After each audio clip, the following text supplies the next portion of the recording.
Salut tout le monde, c'est Thomas et Mickaël d'Android MT. On est avec vous à Barcelone pour le MWC et c'est l'heure du récap.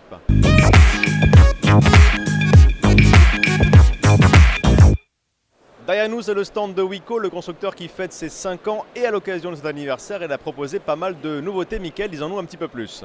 Effectivement, Thomas, 5 ans, 5 gammes de produits. Donc Wiko a fait les choses en grand. Celle qui nous intéresse, nous, plus particulièrement, c'est le Fever Special Edition. C'est un téléphone avec une coque amovible qui peut être en bois, en alu, en tissu. C'est vraiment des produits très travaillés, très sympas.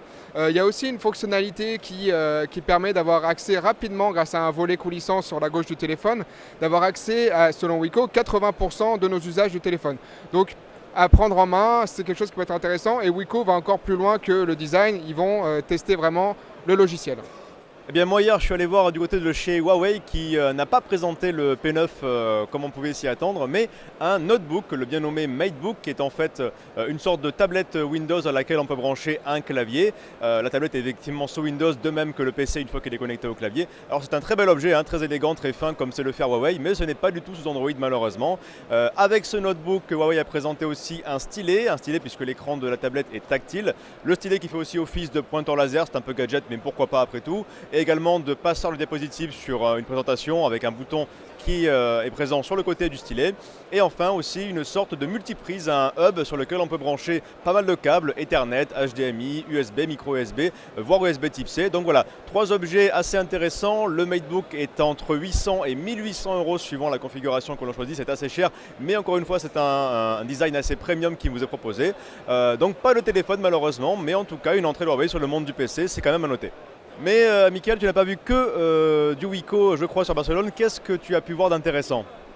Alors non Thomas, effectivement, aujourd'hui, moi je me suis plutôt attardé sur les succès de 2015. Il y a 2 marques qui nous ont marqués, qui sont des marques qui n'étaient pas très connues dans le monde de la mobilité. La première c'est espagnol, c'est BQ. Qui avait fait des téléphones d'entrée de gamme très intéressants l'an dernier. Là, ils ont sorti un nouveau téléphone, donc c'est une nouvelle itération de leur smartphone, le MX5 Plus. Ce téléphone, donc c'est simplement le même téléphone avec des specs un petit peu gonflés. Ils ont revu un peu le design. Pour moi, ça manque encore de finition, hein. On voit sur vraiment les bordures des choses qui manquent, des petits espaces, etc. Bon, ça reste du téléphone à moins de 250 euros, donc on ne peut pas être non plus super exigeant. Ils ont aussi lancé une tablette sous Ubuntu. Ubuntu OS, on sait que, d'après le test qu'on avait fait, c'est vraiment un mastodonte et que c'est un peu lourdeau, etc. Là, c'était plutôt fluide. J'ai réussi à lancer le site Android MT, donc tout allait bien. Bon, après, il manque encore des applications, etc. Android n'a pas trop de soucis à se faire. Ensuite, je suis allé voir Alcatel qui a changé de logo. Ils ont dépoussiéré un petit peu tout ça et ils ont sorti une gamme. Donc l'an dernier, ils ont sorti l'Idol 3 qui a eu un gros succès. Là, ils ont fait l'Idol 4, hein, nouvelle itération, c'est un peu leur flagship. Décliné en 3 modèles, l'Idol 4, 4 Plus et 4S. Donc les 4 Plus et 4S, ils sont vendus avec un casque de réalité virtuelle. Donc c'est la boîte qui s'ouvre et qui se transforme en casque. C'est plutôt malin. Le casque ressemble beaucoup au Gear VR, donc en termes de finition, c'est plutôt sympa.